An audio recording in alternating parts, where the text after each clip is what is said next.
Chapter 3. The Thief on the Cross. There are beautiful, wonderful, tender memories from childhood I could put in this story. My security with father and mother, my childhood loves, and my playful, pleasant life in gentle, loving surroundings filled with light. But I am interested here only in the steps I have taken in my life to arrive at myself. I will leave in the glowing distance all the lovely oases, blessed isles, and paradises whose magic I experienced. I have no desire to set foot in them again. And so, for as long as I stay with my boyhood years, I will speak of only the things that felt new, that pushed me onward, broke me loose. These prods from the other world kept coming up, and every time they brought fear and constraint and bad conscience with them. They always threatened to overthrow the peace in which I would have been happy to remain. Then came the years when I had to recognize, once again, a primal drive within me, one that had to cower and hide in the permitted world of light. Like everyone else, I too experienced my slowly awakening sexual feelings as an enemy and a destroyer, as something forbidden, as temptation and sin. The great mystery of puberty, which I was desperately curious to solve, and which gave rise to dreams, lust, and fear, did not fit at all in the sheltered bliss of my peaceful childhood world. So I did what everyone does. I led the double life of a child who is no longer a child. My conscious life was lived in the familiar space of what was allowed, and denied the world rising like a new dawn within me. At the same time, though, my life was lived in dreams, urges, longings of a subterranean kind, across which my consciousness built ever more anxious and fearful bridges as the childhood world within me fell apart. Like almost all parents, mine did nothing to help the life forces awakening within me, which were never spoken about. The only they only tried endlessly and untiringly to help me in my hopeless efforts to deny reality and stay in a child's world that grew more and more false and unreal every day. I do not know if parents can do anything else, and I am not criticizing mine in particular. It was up to me to finish growing up and find my own way. I did it badly, like most well raised children. Everyone passes through these difficulties.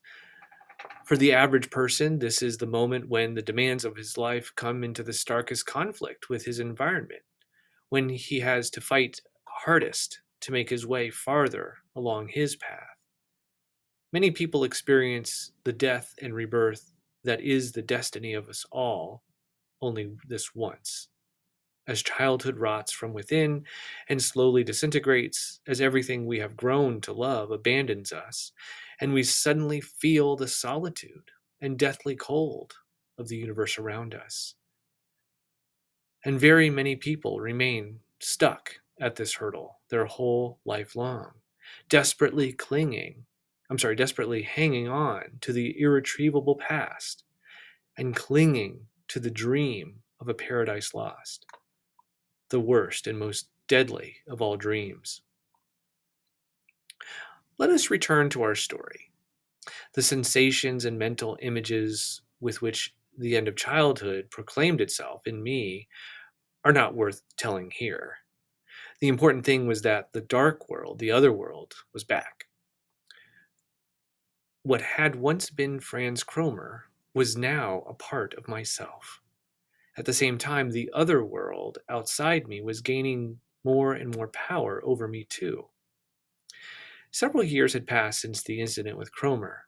I felt that that dramatic and guilty period of my life was very far behind me.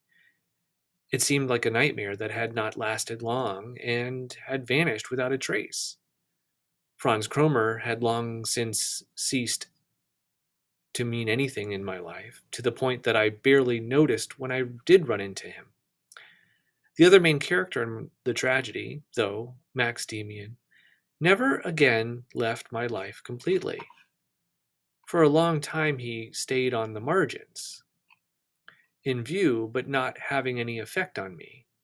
Only gradually did he come closer again, radiating power and influence. I'm trying to recall what I can about the Demian of that time. I may well have said not a word to him for a year or more. I avoided him, and he in no way tried to approach me. The most he would do was nod to me if we happened to run into each other. At such times, I sometimes thought I could sense a delicate note of mockery or ironic reproach mixed in with his friendliness, but I may have been imagining it.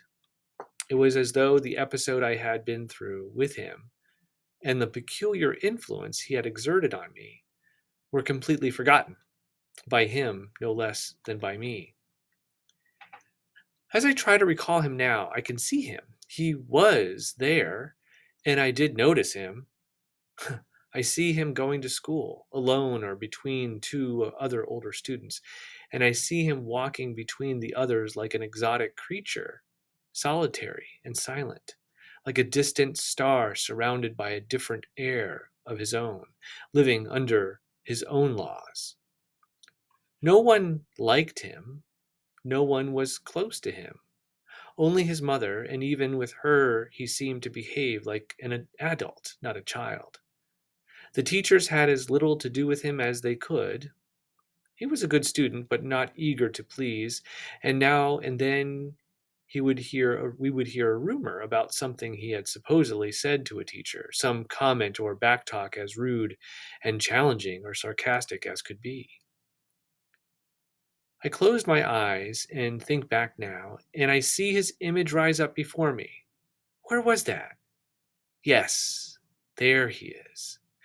It was on the street in front of our house. I saw him standing there one day with a notebook in his hand, drawing. He was drawing the old coat of arms with the bird above our front door. I stood at the window, hidden behind a curtain, and watched him, and saw, with deep admiration, his keen, cool, bright face turned toward the coat of arms. The face of a man, a scholar or artist, supercilious and purposeful, strangely bright and cold, with knowing eyes. I see him again. It was a little later, on the street. All of us coming home from school were standing around a horse that had fallen. It lay in front of a farmer's cart, still harnessed to the shafts, and it snorted, complaining and questioning through wide open nostrils and bled from a hidden wound. Dark liquid slowly soaked into the white dust of the street near the horse. When I turned away from the sight, feeling sick, I saw Demian's face. He had not pushed his way to the front. He stood at the back, comfortable with himself and even looking rather elegant as usual. His gaze seemed directed at the horse's head, again with this deep, silent, almost fanatical, but nevertheless dispassionate attentiveness. I could not help looking at him for a long time, and even back then I felt, far from consciously, something very unusual and special about him. I looked at Demian's face and saw the face of a man, not a boy. But not only that, I also thought I could see or feel that this was not just the face of a man, it was something else too.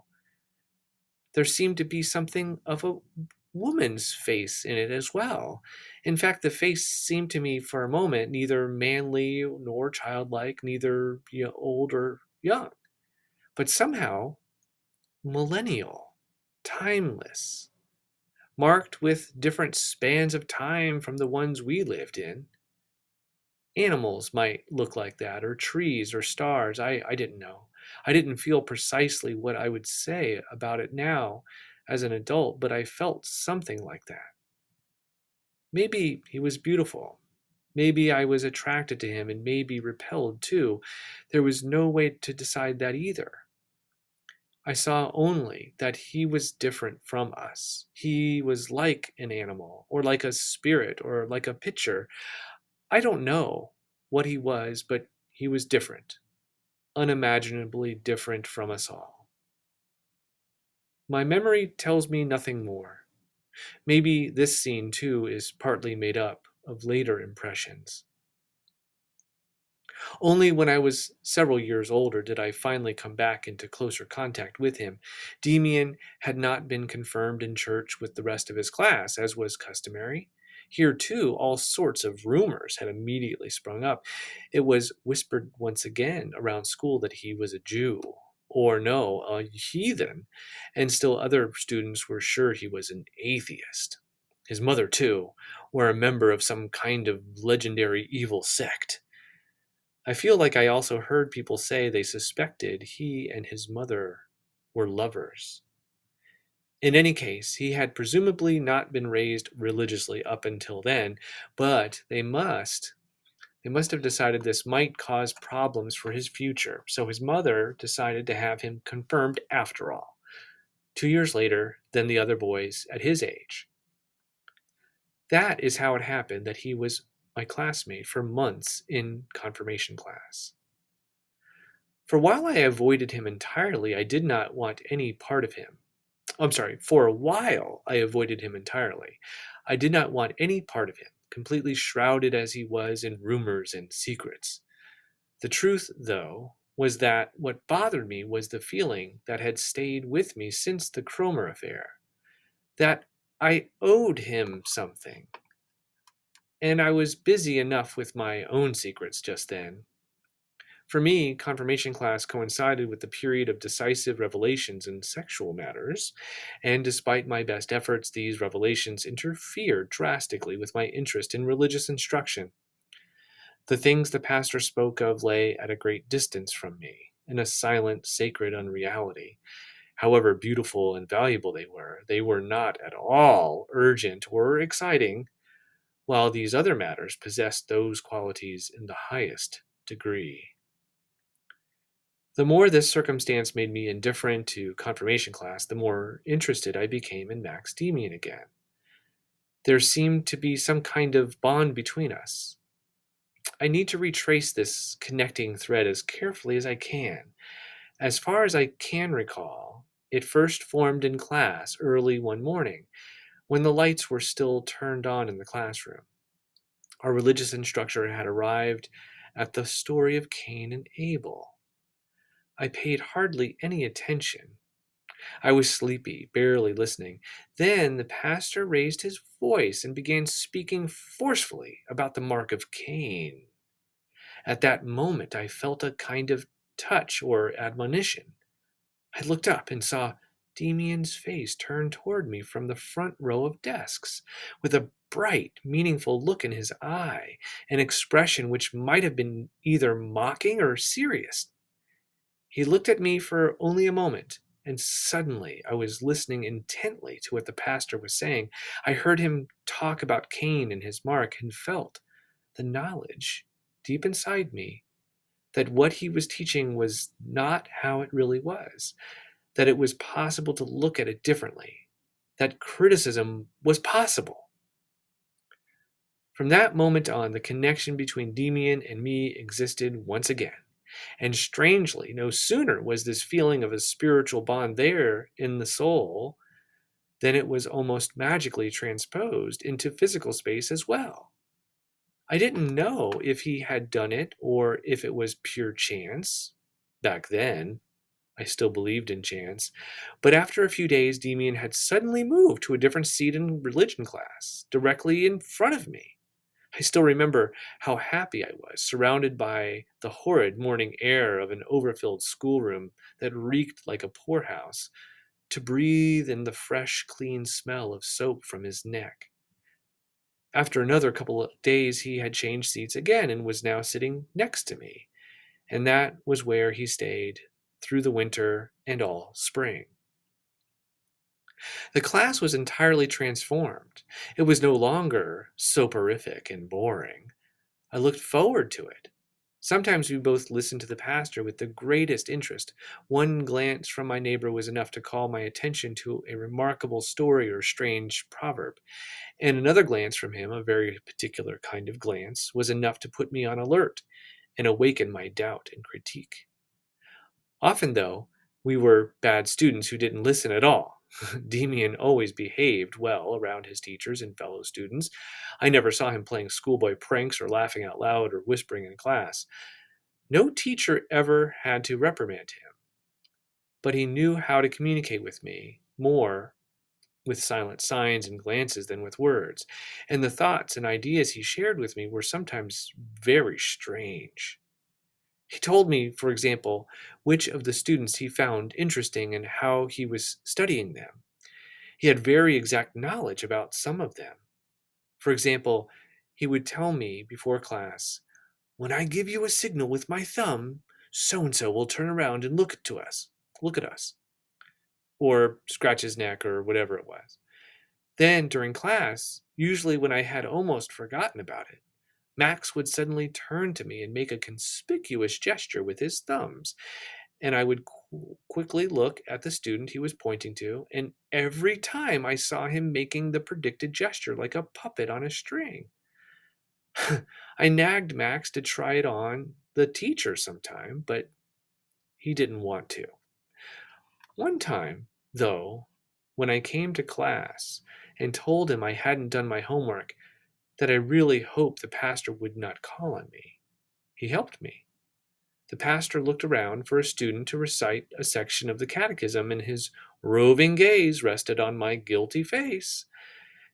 He slowly came over, stretched out his finger toward me, already with my name on his lips, and then suddenly looked confused or distracted, tugged at his collar, walked over to Demian, who was looking him straight in the face, and seemed to want to ask him something, but unexpectedly turned away again, coughed once or twice, and called on someone else.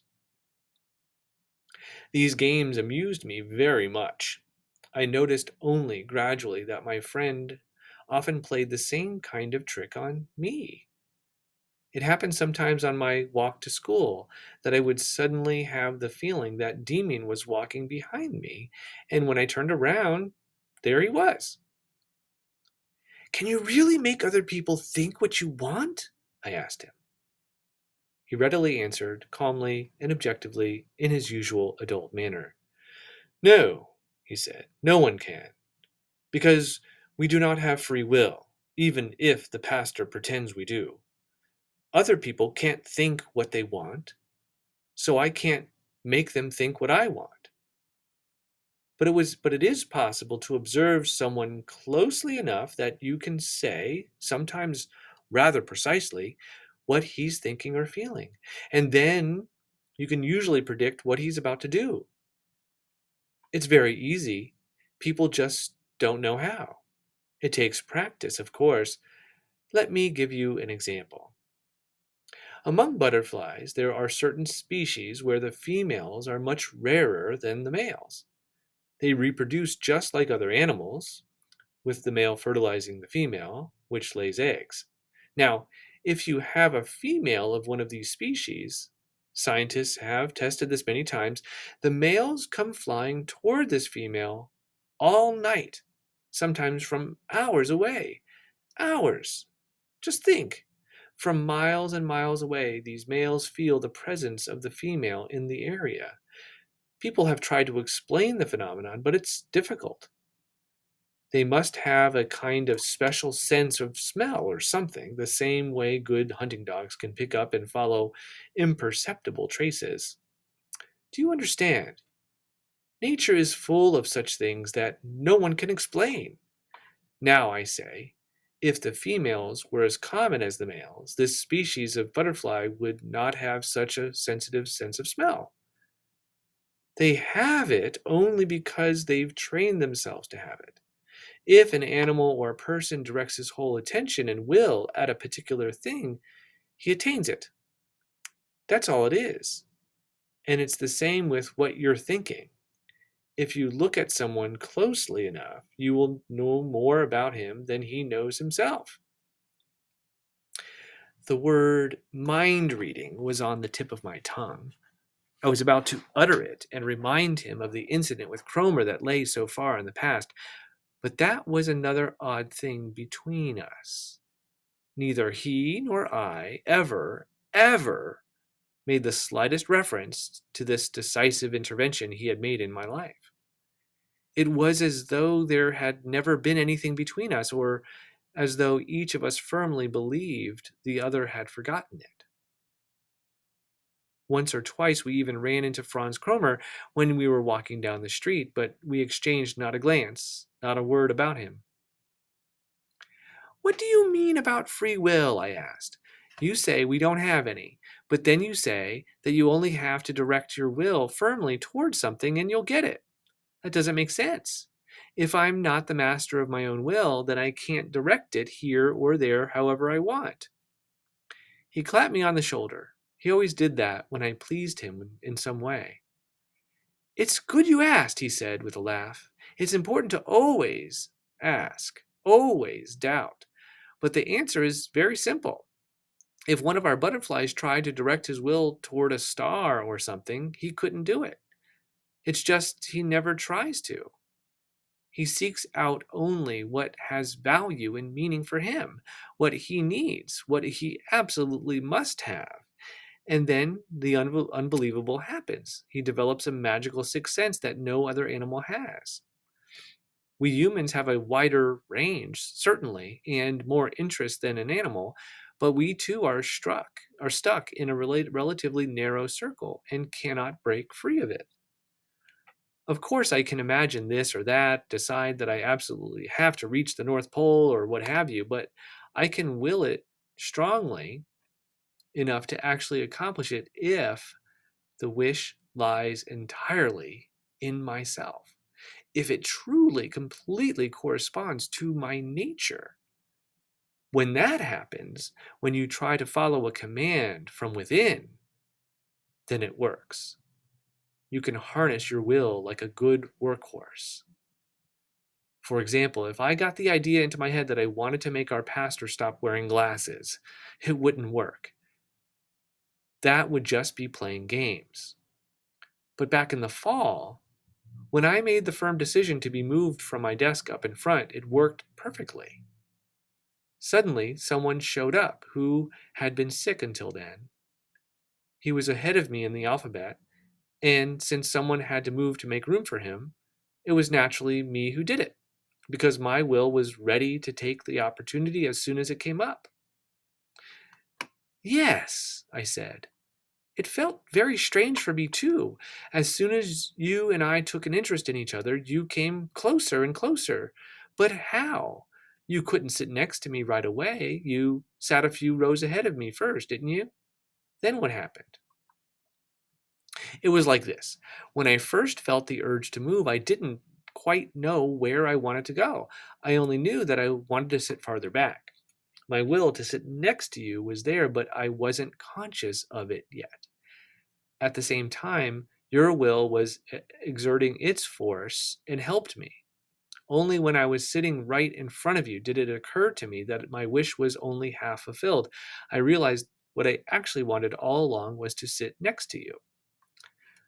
"But no new student showed up at that time."